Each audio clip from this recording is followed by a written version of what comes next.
Hello friends. तो कैसे हो आप लोग? आई होप आप लोग अच्छे ही होंगे। तो फ्रेंड्स, आज आपके सामने एक नई कहानी लेके आए हैं, अमावस्या की रात।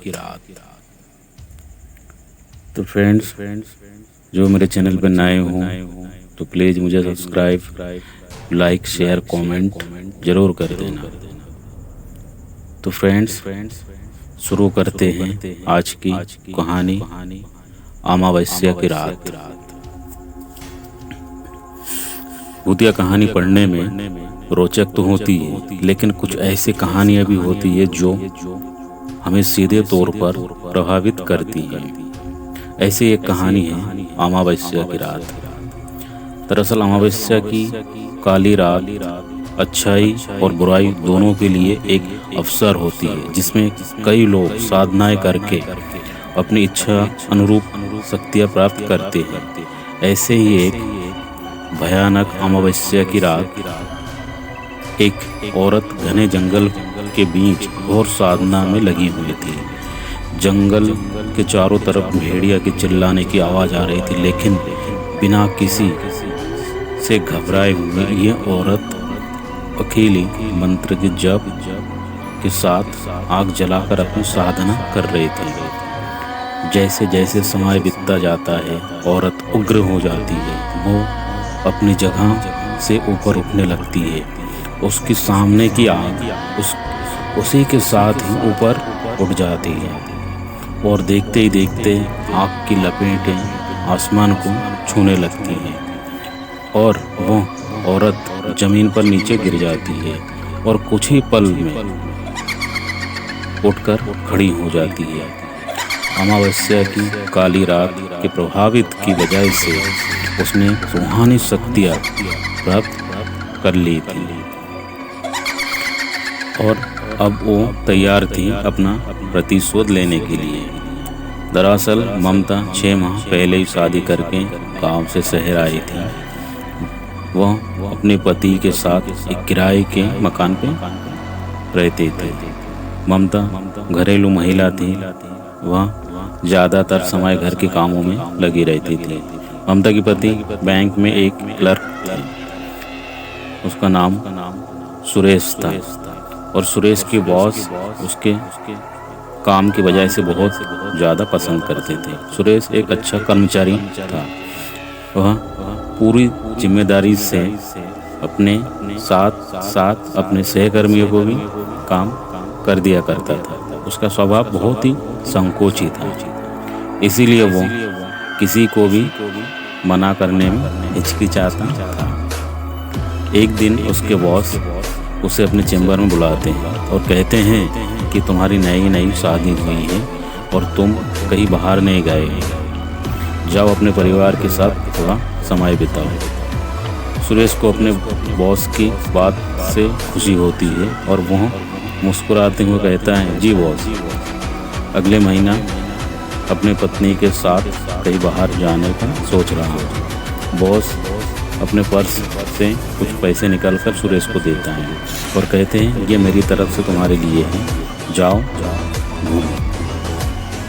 सुरेश पैसे लेकर घर आ जाता है। घर में ममता उसके लिए खाना की तैयारी कर रही होती है। सुरेश ममता को बताते हैं कि बॉस ने बाहर घूमने की इजाज़त दे दी है, हम अगले हफ्ते ही चलते हैं। दोनों बाहर जाने के लिए काफ़ी एक्साइटेड थे। सुरेश के मोबाइल में अचानक बॉस का फ़ोन आता है और वह कहते हैं, मैंने तुम्हारे लिए एक कार बुक की है जो तुम्हें अच्छे से सारी जगह घुमाएगी।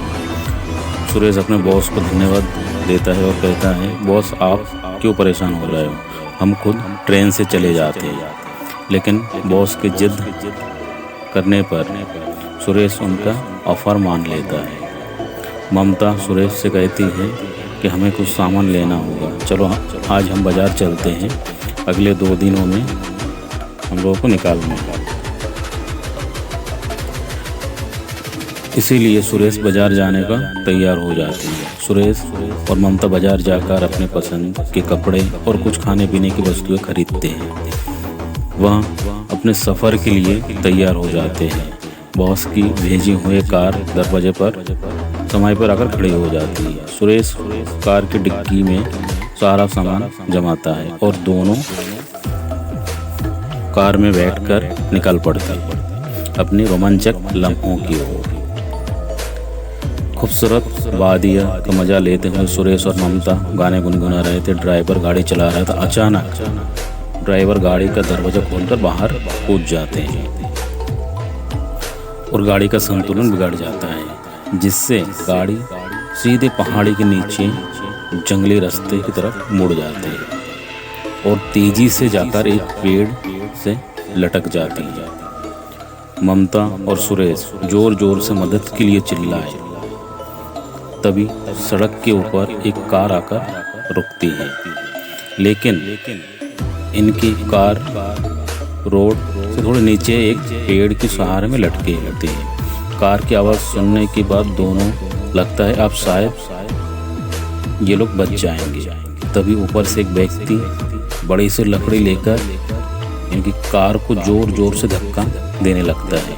ममता और सुरेश को कुछ समझ ही नहीं आता है कि ये इन्हें बचाना चाहते हैं या मारना। अचानक सुरेश की नज़र अपने बॉस पर पड़ती है, जो कि रोड के किनारे खड़े होकर सिगरेट पी रहा होता है। सुरेश जोर से आवाज़ लगाता है, बॉस हमें बचाइए। लेकिन सुरेश का बॉस एक बहुत बड़ा पत्थर लाकर कार के ऊपर पटक देते हैं और पेड़ की लकड़ी टूट जाती है, जिससे कार खाई में जा गिरती है। खाई गहरे होने के साथ साथ जानवरों से भी भरी होती है। दरअसल ये बहुत बड़ा जंगल है जो जमीन की बहुत गहराई में फैला हुआ था, जहां गिरने के बाद आज तक कोई नहीं बचा। इसलिए सुरेश के बॉस ने यही जगह चुने थे सुरेश की मौत के लिए।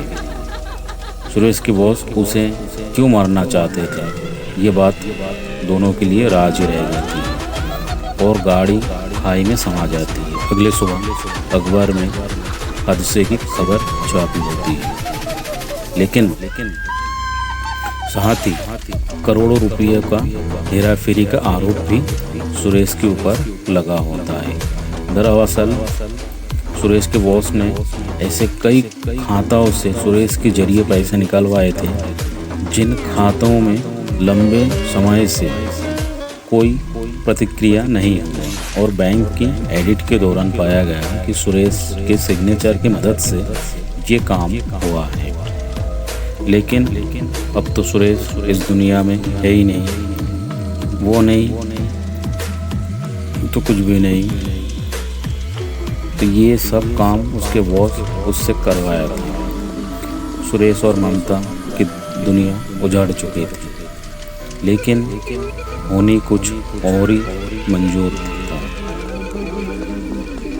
होने को कुछ और ही मंजूर था। हादसे में सुरेश की मौत हो जाती है, लेकिन किस्मत से ममता की जान बच जाती है। खाई में गाड़ी गिरने के बाद ममता बेहोश हो चुकी थी। तभी एक जंगली व्यक्ति की नज़र इनकी कार पर पड़ती है और वो दोनों को कार से बाहर निकालता है, लेकिन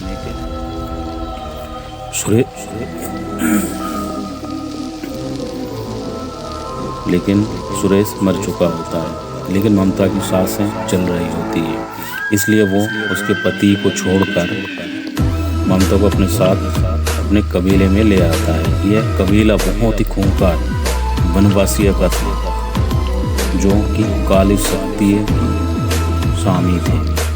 वह ममता को अपनी औषधि से कुछ ही दिनों में ठीक कर देता है। ममता उनकी भाषा समझने में असमर्थ होती है, लेकिन वो अपने इशारों से बातों को समझा पा जाती है। वो सिर्फ इतना जानती थी, उसके पति के बॉस ने ही उनकी जान ली है।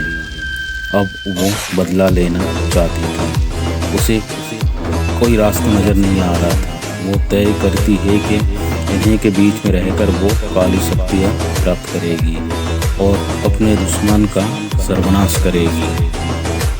और कहानी वही आ जाती है जहाँ से शुरू हुई थी। ममता घने जंगलों के बीच काली शक्तियाँ प्राप्त कर चुकी थी और अब वो इतनी ताकतवर थी कि पलक झपकते ही वो किसी भी स्थान में पहुंच सकती थी। उसके साथ भूतों का पूरी समूह चलता था। उसके एक ही इशारों पर किसी भी व्यक्ति को खाक में मिला सकती थी। ममता एक मॉडर्न लड़की बनकर बॉस के दफ्तर पहुंच जाती है। दरअसल ममता को सुरेश के बॉस ने कभी देखा ही नहीं था, इसलिए वो उसे पहचान नहीं पाते। लेकिन अब वो कोई साधारण लड़की नहीं थी, बल्कि काली शक्ति की महारानी थी। उसे काली शक्ति की वजह से पता चल चुका था आखिर बॉस ने उसके पति को क्यों मारा है। वो अपने पति को निर्दोष साबित करना चाहती थी और असली गुनाहगार को सजा देना। ममता ने काली शक्ति के प्रभाव से एक आकर्षित रूप धारण किया था, जिसे देखते ही सुरेश के बॉस मोहित हो जाते हैं। ममता बॉस से झूठ कहती है कि मेरे पिता के खाते में करोड़ रुपए है, लेकिन वो खाता किसी और का होता है जो इस दुनिया से जा चुका था और उसकी बेटे भी उस खाते के बारे में नहीं जानते हैं। लेकिन ममता को अपनी काली शक्ति से उस खाते की जानकारी मिल जाती है, इसलिए वो उदाहरण की तरह उसी बैंक खाते का इस्तेमाल करती है। बॉस खाते का बैलेंस देखकर दंग रह जाते हैं। उन्हें लगता है कि अब लंबा हाथ मारने का मौका मिला है। तभी बॉस कहते हैं, जी मैडम, ये तो बहुत आसान है, लेकिन इसके लिए 50% मुझे चाहिए। ममता तुरंत हाँ कर देती है। तभी वह अपने एक क्लर्क को बुलाती है और कहते हैं, जाओ मैडम के खाते में से पैसा निकालने की प्रक्रिया पूरी करो। क्लर्क बैंक में नया था, उसे बॉस की काली करतूत तो नहीं पता था। बॉस कैसे निर्दोष कर्मचारी को गैर कानूनी तरीके से पैसा कमाने के लिए इस्तेमाल करते हैं और उसे उनके जुर्म में फंसाते हैं। क्लर्क बाहर चला जाता है। इसी दौरान सारी बात ममता रिकॉर्ड कर लेती है ताकि उसे मारने से पहले अपने पति को निर्दोष साबित करने की सबूत हासिल कर ली है। बॉस का आदेश पाते ही क्लर्क मुद्रा आहरण की प्रक्रिया प्रभाव कर देता है और बॉस के चेंबर में खूनी खेल शुरू हो जाता है। खिड़की के कोने कोने से कांच के टुकड़े टूटकर बॉस के शरीर में घुस जाते हैं और वो दर्द से चीख रहा होता है। ममता भूतों की मदद से बॉस के शरीर के टुकड़े टुकड़े करवा देती है। यह सब इतनी जल्दी होता है कि किसी संभालने का मौका ही नहीं मिलता है। बैंक में उपस्थित लोगों में अफरा तफरी मच जाती है। बॉस के चेंबर खून से लाल देख जाती है। सभी को लाल देखकर सभी डर से कांपने लगते हैं। ममता ने अपना बदला ले लिया था। ममता चेंबर से बाहर आकर अपने आप को पुलिस के हवाले कर देता है। ममता इतनी शक्तिशाली ताकतों की मालिक थी, अगर वो चाहे तो उसे कोई हाथ भी नहीं लगा सकता है। लेकिन वो अपने पति को निर्दोष साबित करने के लिए आत्मसमर्पण कर देती है और सुरेश का केस दोबारा शुरू किया जाता है। कुछ ही महीनों में सुरेश निर्दोष साबित हो जाता है और सुरेश के बॉस ही सारे अपराध किए थे और लंबे समय से वह ऐसे ही गतिविधियों का करता चला आ रहा था। उसको कानून के मापदंड के अनुसार अपराधी माना जाता है, लेकिन अब वो इस दुनिया में नहीं था, इसलिए उसे दोबारा सजा नहीं दिए जा सकती। लेकिन उसकी हत्या के जुर्म में ममता को सजा कटनी पड़ती है और ममता के बदले के साथ ही ये कहानी भी यही समाप्त हो जाती है। तो फ्रेंड, ये थे आज की कहानी। तो ये कहानी कैसे लगा आप लोग कमेंट करके बताना ज़रूर। अगर अच्छी लगे तो एक लाइक और एक कमेंट ज़रूर कर देना। तो ये थे आज की कहानी फ्रेंड। धन्यवाद। जय श्री राम।